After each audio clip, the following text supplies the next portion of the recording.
mencekam.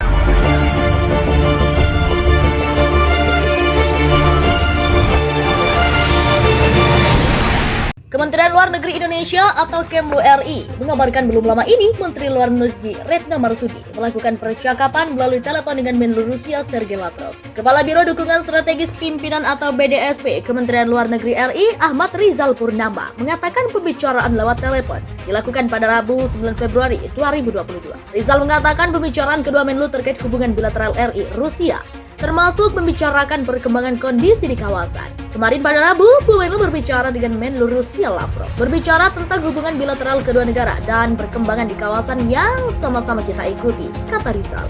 Rizal melanjutkan, inti dari pembicaraan kedua Menlu bersifat normal terkait hubungan bilateral. Kedua Menlu juga membicarakan rencana kunjungan tingkat tinggi yang beberapa perlu memperhatikan banyak pertimbangan karena kasus varian Omicron. Rizal tak menampik juga ada pembahasan terkait perkembangan terkait di kawasan perbatasan Rusia-Ukraina. Kepada Menlu Rusia, ia menyebut kalau Menlu RI kembali menyampaikan pesan perdamaian.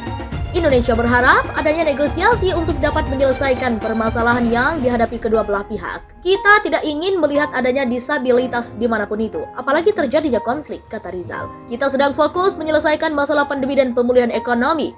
Itu kira-kira pesan yang Ibu Menlu sampaikan. Lanjutnya, pemerintah menyiapkan rencana kontingensi untuk mengevakuasi warga negara Indonesia atau WNI yang ada di Ukraina menanggapi situasi di negara tersebut. Sebagaimana diketahui, situasi di perbatasan Ukraina semakin intens usai Rusia menempatkan kurang lebih 100.000 tentara di wilayah tersebut. Direktur Perlindungan WNI Kementerian Luar Negeri Judah Nugraha menjelaskan bahwa rencana kontingensi merupakan standar yang wajib dimiliki seluruh perwakilan Indonesia yang ada di luar negeri, termasuk kedutaan Indonesia yang ada di Ukraina atau KBRI Kiev. Dalam hal ini, Kementerian Luar Negeri bekerja sama dengan KBRI Kiev, KBRI Warsawa, KBRI Moskow, serta kementerian lembaga terkait di dalam negeri telah membangun rencana kontingensi untuk mengantisipasi jika terjadi eskalasi situasi di Ukraina. Kami sampaikan bahwa rencana kontingensi ini merupakan SOP standar yang dimiliki oleh seluruh perwakilan untuk wajib memiliki rencana kontingensi, kata Judah. Judah mengatakan ada 145 WNI di wilayah Ukraina, yang mayoritas tinggal di wilayah Kiev dan beberapa tersebar di daerah lain di Ukraina. Mereka dalam keadaan sehat dan aman. KBRI Kiev selalu melakukan proses pendataan dan melakukan pemutakhiran data WNI. Menanggapi situasi, KBRI juga telah membangun komunikasi dengan para WNI melalui WhatsApp Group untuk menyampaikan update informasi yang ada. Konflik antara Rusia dan Ukraina kian memanas setelah ribuan tentara Rusia pada Kamis kemarin memulai latihan 10 hari di Belarus. Ukraina pun memperingatkan latihan Angkatan Laut Rusia yang akan datang begitu ekstensif, sehingga mereka akan memblokir jalur pelayaran karena Rusia terus memperketat aksi militernya di Ukraina. Sementara itu di Moskow, Menteri Luar Negeri Sergei Lavrov memberikan penilaian suramnya tentang upaya diplomatik yang bertujuan untuk menghalangi invasi skala penuh.